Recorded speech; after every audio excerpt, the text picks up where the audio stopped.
तो hey guys, स्वागत है आप सभी का हमारे यूट्यूब चैनल पर एक बार फिर से।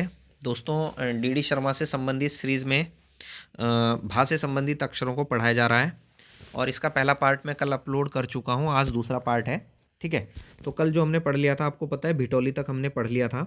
तो आज चलिए अगले शब्द से शुरू करते हैं, ज़्यादा देर ना करते हुए। तो आज का शब्द है दोस्तों, पहला जो है वो भिल्लेश्वर। भिल्लेश्वर क्या है? टिहरी खांडव प्रयाग के निकट एक देवालय है और इसी नाम का एक दूसरा देवालय आपका बागेश्वर जनपद में भी है। ठीक है, और यहाँ बागेश्वर में चंडिका देवी मंदिर भी है, इसको भी आप ध्यान रखना। चलिए अगले पॉइंट की तरफ बढ़ते हैं। अगला शब्द है हमारा भीमगोड़ा। भीमगोड़ा हरिद्वार में है। भीम ने यहाँ क्या गोड़ा यानी घुटना मोड़कर तपस्या की थी। यहाँ एक भीमकुंड नाम से कुंड भी है, तो इसको भी ध्यान रखना। भीमगोड़ा बैराज आपसे पूछ सकता है, तो वो हरिद्वार में है। ठीक है, अगला पॉइंट है हमारा भीमताल। तो भीमताल ये नैनीताल में स्थित एक त्रिभुजाकार झील है। इसका प्राचीन नाम भीमनद है। ठीक है, भीमेश्वर महादेव मंदिर भी यहीं अवस्थित है। ये वेरी वेरी इंपॉर्टेंट है कि भीमेश्वर महादेव मंदिर का निर्माण किसने कराया था। तो भीमेश्वर महादेव मंदिर का निर्माण जो है बाज बहादुर चंद ने कराया था। चंद वंश के शासक हुए हैं। अगला पॉइंट पढ़ते हैं। देखिए, सप्त सरोवर। सप्त सरोवर में यहाँ 7 ताल हैं दोस्तों नैनीताल के अंदर। तो इनको किस किस नाम से जाना जाता है? नैनीताल, भीमताल, नौकुचिया ताल, नल दमयंती ताल, रामताल, सीताताल, भीमनद। तो ध्यान रखना, सप्त सरोवर के अंतर्गत ये 7 ताल आते हैं। कहते हैं कि 1824 में जब बिशप हैबर यहाँ से मतलब रुद्रपुर से वो चला और अल्मोड़ा गया, तो बीच में रास्ते में नैनीताल पड़ा। तो उसने कहा था कि इस ताल में बहुत कम जल है उस समय। तो बिशप हैबर ने नैनीताल के बारे में ये वक्तव्य दिया है कि इस झील में बहुत कम जल है। तो पूछा जा सकता है, इंपॉर्टेंट है। ये भी पूछा जा सकता है आपका कि 1824 में कौन सा तीर्थयात्री कुमाऊं की यात्रा पर आया था। तो ध्यान रखना, उस समय बिशप हैबर आया था। ठीक है, और ये मैं आपको बता ही चुका हूँ कि भीमेश्वर महादेव का मंदिर जो वर्तमान में मंदिर बना हुआ है वहाँ पे, ये किसने बनवाया था? तो बाज बहादुर चंद ने बनवाया था, जिसका कार्यकाल 1638 से 78 है। ठीक है, चलिए अगले पॉइंट की तरफ बढ़ते हैं। अगला पॉइंट है हमारा भीमशिला। तो भीमशिला क्या है? उत्तराखंड में वृहदाकार शिलाखंड को ही भीमशिला कह देते हैं। वृहदाकार यानी जो बहुत बड़ा शिलाखंड टाइप का होता है, उसे ही आमतौर पर भीमशिला के नाम से जाना जाता है। ठीक है, एक भीमशिला देवीधुरा बाराही जो देवी का मंदिर है उसके दक्षिण में भी है। यहाँ बाराही देवी व भीम के बीच एक युद्ध लड़ा गया था। अपनी हार के डर से बाराही देवी एक गुफा में छिप गई थी, भीम उसमें प्रवेश ना कर सके। ठीक है, तो ध्यान रखना कि बाराही देवी और भीम के बीच जब युद्ध हुआ था, तो बाराही देवी जो है गुफा में भाग के छिप गई थी, और जिससे कि भीम उसमें प्रवेश ना कर पाए। ठीक है, यहाँ से एक शिला पर 5 बड़े गड्ढे यानी कप मार्क्स भी मिले हैं। इन्हें भीम की उंगलियों का निशान समझा जाता है। 1856 में हेनवुड ने इन्हें खोजा था। वेरी वेरी इंपॉर्टेंट है।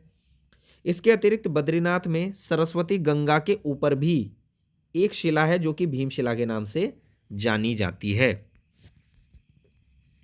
चलिए अगला पॉइंट है हमारा भुइया या घुइया। तो ध्यान रखना, भुइया या घुइया क्या है? कुमाऊं में बड़ी दीपावली को मनाया जाने वाला एक प्रतीकात्मक लोक चित्रांकन है, जो कि सूप पटलीय एवं ऊख पटलीय चित्रांकन के रूप में प्रसिद्ध है। सबसे इंपॉर्टेंट पॉइंट यह है, जो भुइया है ना, भुइया ये एक दुर्भाग्य व दरिद्रता का प्रतीक है। ठीक है, तो ध्यान रखना, भुइया या घुइया कुमाऊं में दरिद्रता व दुर्भाग्य का प्रतीक इसको समझा जाता है। ठीक है, आगे पढ़ते हैं। अगला पॉइंट है हमारा भुंडा। भुंडा दोस्तों एक पहाड़ी उत्सव है।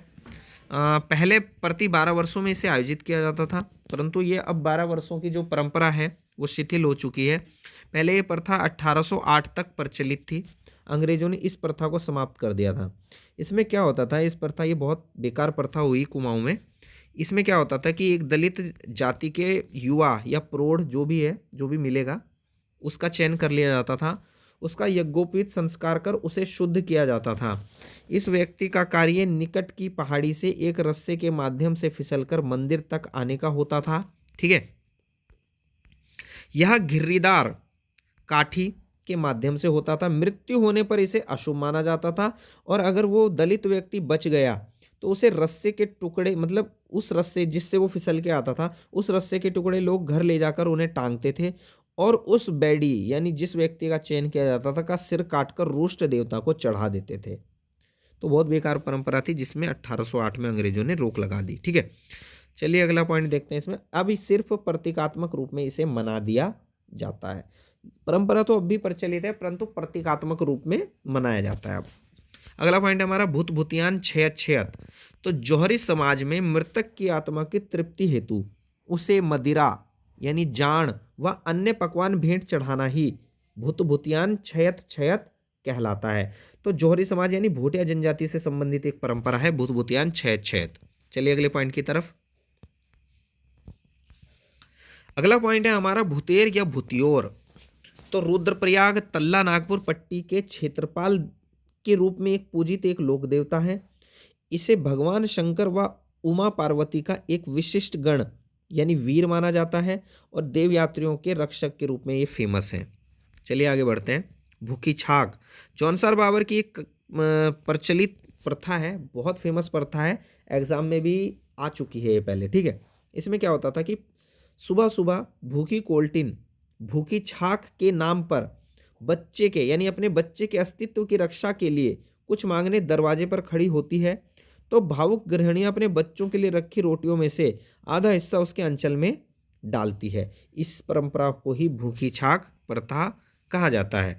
मुख्यतः जौनसार बाबर में प्रचलित है, ठीक है। अगला पॉइंट है भूतांगी देवता। मतलब ये भूतांगी जो है देवताओं का एक प्रकार है। कुमाऊं में लोक देवताओं के दो वर्ग होते हैं, राजांगी व भूतांगी। भूतांगी वर्ग में वे मृतात्माएं आती हैं, यानी वो जो मर चुके हैं वे मृत आत्माएं आती हैं जो कि अतृप्त कामनाओं को लेकर या तो आत्महत्या करके मर गई या मार दी गई होती हैं, ठीक है। तो भूतांगी में आती हैं वो जो कि आत्महत्या करके या किसी कारण से उन्हें मार दिया गया होता है। ये प्रेत आत्माएं पूजा व भेंट की अभिलाषी होती हैं। तो इन्हें पूजा अपनी पूजा करवाना और भेंट लेना लोगों से काफ़ी पसंद होता है, ठीक है। बरमधो धामदेव भवलनाथ मसाण आचरी चांचरी गणनाथ इसके अंतर्गत आती हैं। ये सारी आत्माएं उत्तराखंड में भूतांगी आत्माएं हैं, ठीक है, ध्यान रखना। अगला पॉइंट है हमारा भूमसेन या भूमिया। तो भूमि के रक्षक देवता के रूप में फेमस है। इन्हें क्षेत्रपाल भी कहा जाता है और थारू बोक्सा में इनका विशेष महत्व है। तो थारू और बोक्सा जनजाति में इनका विशेष महत्व है दोस्तों, ठीक है। चलिए अगले पॉइंट की तरफ बढ़ते हैं। अगला पॉइंट है हमारा भूमो। भूमो क्या है? शौका जनजाति का एक शिशु संस्कार माना जाता है। 3 मास का होने पर शिशु को परिवार के भाई बहन या किसी बुजुर्ग द्वारा प्रवेश द्वार से 9 बार बाहर भीतर लाया जाता है, ठीक है। इस प्रथा को भूमो प्रथा कहा जाता है। तो ध्यान रखना, शौका जनजाति में प्रचलित एक शिशु संस्कार है, बहुत इंपॉर्टेंट है, ठीक है। और इसे कहीं कहीं मिलिन खू कर्मो भी कहा जाता है। इसी परंपरा को मिलिन खू कर्मो भी कह देते हैं, ठीक है। चलिए आगे बढ़ते हैं। भृंगतुंग ऋषि भृगु का तपस्थल है, चमोली जनपद में है और केदारनाथ के निकट है। तो केदारनाथ तो वैसे आपका रुद्रप्रयाग में आता है, परंतु रुद्रप्रयाग की सीमा पता ही है कि चमोली से मिलती है। तो ये जो भृंगतुंग स्थान है ये आपका चमोली जनपद में है, ठीक है। चलिए आगे बढ़ते हैं।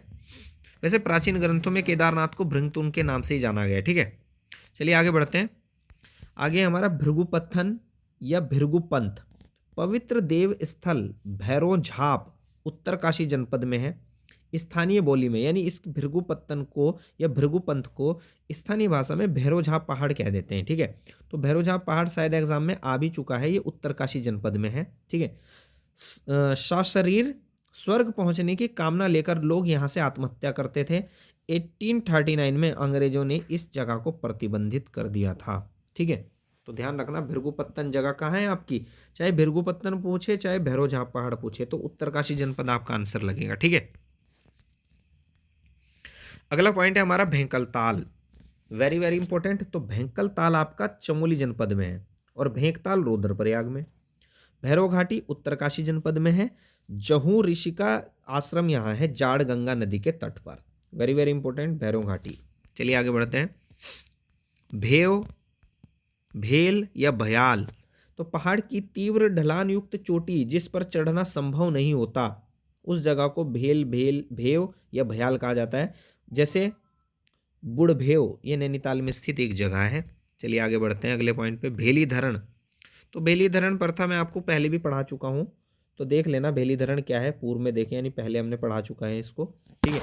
आगे बढ़ते हैं। भोंकर या भंकोर, तो कुमाऊं में भोंकर, गढ़वाल में इसे भंकोर कहा जाता है। फूंक वाद्य यंत्र है, लंबाई इसकी 4 से 5 फीट होती है, वेरी वेरी इंपॉर्टेंट। ठीक है, युद्धों के अवसर पर भी इसको बजा दिया जाता है। ठीक है, भकोर। भोजपत्र, संस्कृत ग्रंथों में से भूर्जपत्र कहा जाता है। 9,000 से 13,000 फीट की ऊंचाई पर देखने को मिलता है। इससे निकलने वाली गोंद भुजलीसा कहलाती है। पुराने समय में कागज के स्थान पर इसी का प्रयोग होता था कुछ लिखने के लिए। विंध्याचल पर्वतमाला में भोजपत्र पाए जाते हैं। ये भोजपत्र से भी सवाल आ चुका है दोस्तों, डी शर्मा से बहुत सवाल बन रहे हैं इस समय। आपने अगर डी शर्मा की किताब नहीं पढ़ी है तो मेरे हिसाब से आपको किताब कंप्लीट करनी चाहिए, क्योंकि काफ़ी सारे सवाल आपको इसी बुक से देखने के लिए मिलेंगे एग्जाम में। चलिए आगे बढ़ते हैं। भोटिया, तो संस्कृत साहित्यों में तिब्बतियों या भोटांतिकों के लिए भोट्टा शब्द उल्लेखित है। हूण यानी तिब्बत, राजा मिहिरकुल की सेना में दरद, भोट और मलेच्छों की टुकड़ियों का उल्लेख है। तो ये पूछा जा सकता है आपसे कि जो दरद भोट यानी जहाँ से भोटा शब्द यानी भोटिया बना है और मलेच्छों की टुकड़ियों का उल्लेख किस राजा की सेना में मिलता है, तो राजा मिहिरकुल की सेना में। ठीक है, बहुत इंपॉर्टेंट पॉइंट है और डी शर्मा के अंदर है, तो एग्जामिनर की नज़र इस पे ज़रूर जा सकती है, आप इसे ज़रूर पढ़ें। ठीक है, भोटिया को, जो ये डी शर्मा के अंदर पॉइंट्स हैं। आगे बढ़ते हैं। सन 1815 में अंग्रेजों ने गढ़वाल कुमाऊं पर अधिकार के बाद इनके कुछ गांवों को मिलाकर भोटिया महाल नाम दिया था। ठीक है, 1817 में अंग्रेजों ने कस्तूरी, शहद व मोम पर नया कर लगा दिया था। भोटिया शब्द का सर्वप्रथम उल्लेख 19वीं सदी में ट्रेल के शासनकाल में हुआ। तो ध्यान रखना, पहले इन्हें भोटा या मलेच या और अन्य नामों से जाना जाता था, लेकिन भोटिया शब्द सर्वप्रथम 19वीं सदी में ट्रेल के शासनकाल में आया। ठीक है, भोटांतिक निवासियों के बारे में अल्मोड़ा का डिप्टी कमिश्नर शेरिंग अपनी पुस्तक western Tibet and British Borderland में लिखता है। क्या लिखता है कि भोट या अधिक शुद्ध रूप में बोध वस्तुतः वही शब्द है जो कि तिब्बत, मतलब भोट शब्द को उसने आज के तिब्बत के रूप में बताया है। ठीक है, तो भोटिया से तात्पर्य मतलब तिब्बत शब्द से जोड़ा है। किसने? शेरिंग ने। और ये पूछा भी जा सकता है कि शेरिंग की पुस्तक का नाम क्या है, तो western Tibet and British Borderland, very important पुस्तक है। चलिए आगे बढ़ें। जोहार के दक्षिण में भोटिया स्वयं को जेठोरा भोटिया कहते हैं। ठीक है, जेठोरा की भाषा रडकस या शोकिया खुन कहलाती है। धारचूला तहसील के भोटांतिक स्वयं को रंग व नीतिमाणा के भोटांतिक रंगपा व जोहार के शोका कहलाते हैं। मतलब अलग अलग जगह पर इन भोटियाओं को अलग अलग नाम दिए गए हैं, तो इसको आप जरूर देख लेना याद से। ठीक है, स्वयं इनके लेखकों द्वारा ये नाम दिए गए हैं। धनी भोटिया को सैमी और निर्धन को थामी के नाम से जाना जाता है। मारछा व जोहरी इनमें श्रेष्ठ माने जाते हैं। शौका, दारमिया, जोहरी, मारछा, तोलच्छा, जाट, तो मारछा और जोहरी को भोटिया समाज के अंदर सर्वश्रेष्ठ माना जाता है। ये बहुत इंपॉर्टेंट है दोस्तों। ठीक है, धनी भोटिया को सैमी और निर्धन को थामी बोलते हैं। ठीक है, अगला पॉइंट देखते हैं। शौका बोली में व्यापार को पण और व्यापारियों के लिए पणिया शब्द का प्रयोग होता है, इंपॉर्टेंट है।